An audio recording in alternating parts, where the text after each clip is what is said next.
I'm here at the Global Village Festival with Dr. Bob Abell. Tell me about the 4 books that you have written. Okay, I started writing a nonfiction, which was this one, Salvaging Capitalism, Saving Democracy, because I was concerned about what was happening to the middle class and the way it seems all the money now is migrating upward. And we have super rich people, and then we have a whole bunch of people who can't even get jobs anymore. And that bothered me, and I wondered what caused it, and that resulted in my writing this book.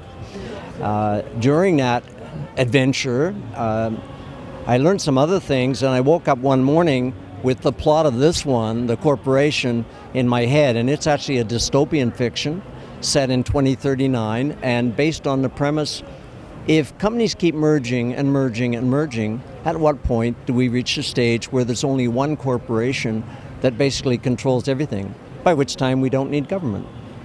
So very interesting. Yeah, that's the premise of that. So yeah. Out of all your books, which is your favorite? Oh, that's a really tough one.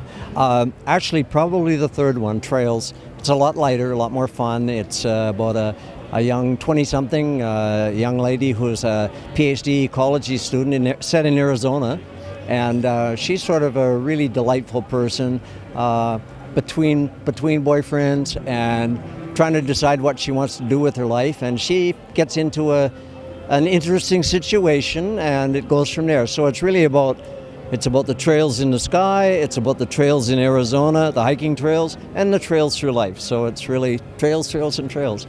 And then that one led to the 4th book, which is called Fireballs.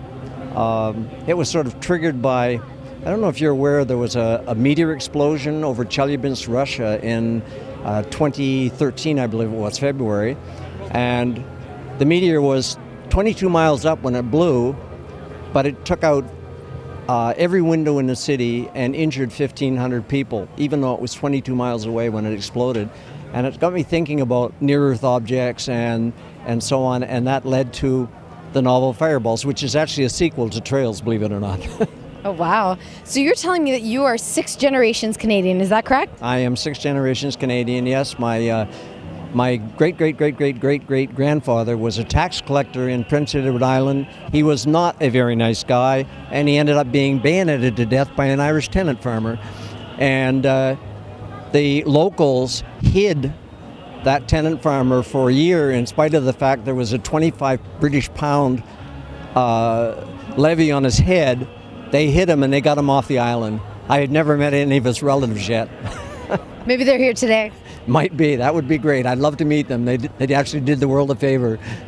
So what do you think the Global Village Festival, as multicultural as it is, means to Canadians? I think multiculturalism is fabulous. We used to live in Edmonton, and in Edmonton they had something they called Heritage Days. And it was very much the same kind of concept.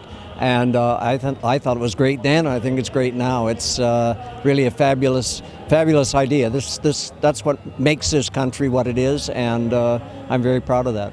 Perfect. Well, if you haven't already, you should pick up one of Dr. Abell's 4 books.